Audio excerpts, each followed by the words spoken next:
Avui presentem el primer projecte que hi haurà a Barcelona perquè hi hagin aerogeneradors d'estructura vertical en lloc d'horitzontal.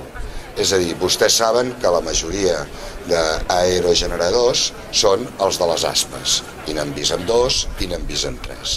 Però en les ciutats i amb la tecnologia actual, i s'està construint el primer prototipus en la zona franca, podem incorporar els aerogeneradors, i aquesta és l'imatge que els hi hem portat i els hi suggerim, que s'hi fixin.